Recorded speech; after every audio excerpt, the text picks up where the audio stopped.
राधे कृष्ण आप सभी को। कामदा एकादशी व्रत कथा। जो लोग एकादशी का व्रत नहीं भी करते हैं उन्हें भी एकादशी पर व्रत कथा और पूजा ज़रूर करनी चाहिए। चलिए अब कथा शुरू करती हूँ।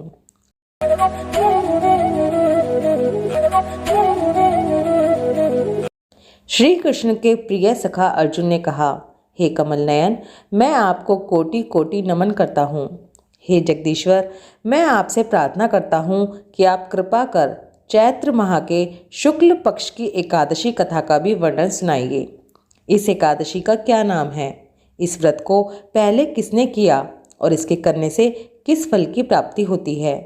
श्री कृष्ण ने कहा, हे अर्जुन, एक बार यही प्रश्न राजा दिलीप ने गुरु वशिष्ठ से किया था। यह वृतांत मैं तुम्हें सुनाता हूँ। राजा दिलीप ने गुरु वशिष्ठ से पूछा, हे गुरुदेव, चैत्र माह के शुक्ल पक्ष की एकादशी का क्या नाम है, उसमें किस देवता का पूजन होता है तथा उसका क्या विधान है, वह आप कृपा पूर्वक बताइए। मुनि वशिष्ठ ने कहा, हे राजन, चैत्र माह के शुक्ल पक्ष की एकादशी का नाम कामदा एकादशी है। यह समस्त पापों को नष्ट करने वाली है। जैसे अग्नि काष्ठ को जलाकर राख कर देती है, वैसे ही कामदा एकादशी के पुण्य के प्रभाव से समस्त पाप नष्ट हो जाते हैं और तेजस्वी पुत्र की प्राप्ति होती है। इसके उपवास से मनुष्य निकृष्ट योनि से मुक्त हो जाता है और अंततः उसे स्वर्ग की प्राप्ति होती है। अब मैं इस एकादशी का महात्म्य सुनाता हूँ, ध्यान पूर्वक श्रवण करो।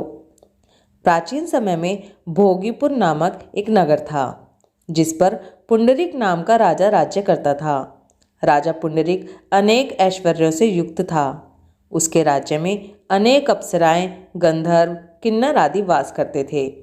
उसी नगर में ललित और ललिता नाम के गायन विद्या में पारंगत गंधर्व स्त्री पुरुष अति संपन्न घर में निवास करते हुए विहार किया करते थे। उन दोनों में इतना प्रेम था कि वे अलग हो जाने की कल्पना मात्र से ही व्यथित हो उठते थे। एक बार राजा पुंडरीक गंधर्वों सहित सभा में विराजमान थे। वहां गंधर्वों के साथ ललित भी गायन कर रहा था। उस समय उसकी प्रियतमा ललिता वहां उपस्थित नहीं थी। गायन करते करते अचानक उसे उसका ख्याल आ गया, जिसके कारण वह अशुद्ध गायन करने लगा। नागराज करकोटक ने राजा पुंडरीक से उसकी शिकायत कर दी।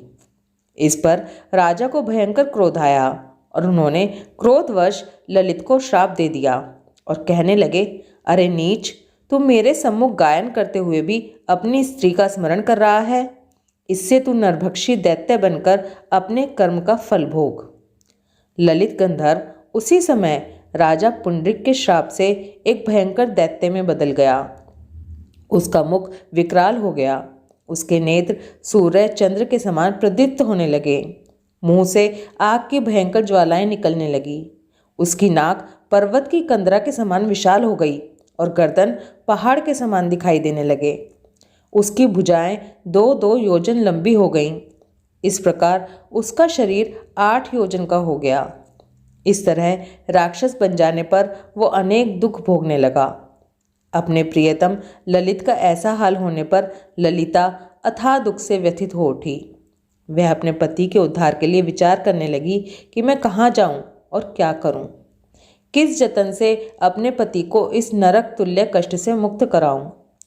राक्षस बना ललित घोर वनों में रहते हुए अनेक प्रकार के पाप करने लगा।